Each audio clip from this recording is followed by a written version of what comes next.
বাংলাদেশ থেকে তো লোকজন আসছে তোমার সাথে দেখা করার জন্য। এটা আর বলো না, ওই ওদের নাম মুখে এনো না। প্রচুর লোক আসতো, প্রচুর ভালোবাসতাম। কি করেছে জানো? আমাদের মতো হিন্দু ভাইকে জ্বালিয়ে পুড়িয়ে মেরে দিয়ে ধিক্কার জানালাম। বাংলাদেশকে যেই ভালোবাসতাম সেই বাংলাদেশকে ধিক্কার জানালাম।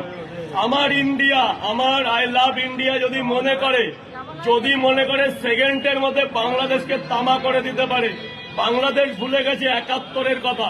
আজকে আমাদের প্রাক্তন প্রধানমন্ত্রী ইন্দিরা গান্ধী যদি না থাকতো, ওই সোনার বাংলাদেশ কোনোদিন গঠিত হতো না। কি বাবা, ইন্দিরা গান্ধী যদি না থাকতো, কিন্তু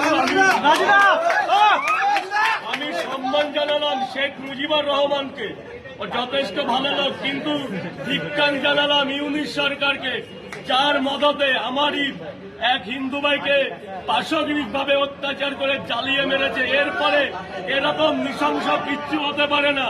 তোদের ভারতকে ইন্ডিয়াকে তোরা কি বলছে, মানে ইন্ডিয়াকে ওরা বিরোধিতা করছে। তাই ইন্ডিয়ার পরে না আসলে তোরা চলতে পারবি না।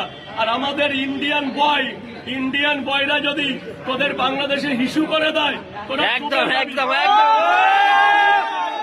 আমরা শুধু দাঁড়িয়ে, এখানে মা আছে তো, আমরা শুধু বেনাপোল বর্ডারে দাঁড়িয়ে তীরের বেগে হিসু করে দেবো, পুরো ভেসে চলে যাবি মায়ানমারে। ধিক্কার জানালাম বাংলাদেশকে, ধিক্কার। এইরকম নৃশংস হত্যা, সেও তো কোনো মায়ের সন্তান, এরকম যেন না করে কখনো। আর তোরা প্রস্তুত থাক, বাংলাদেশ বলছি, তোরা আমার যা হবে তোরা প্রস্তুত থাক। আমার ইন্ডিয়া গভর্নমেন্ট তোদের সাথে লড়তে এনি টাইম আমরা রাজি। একদম।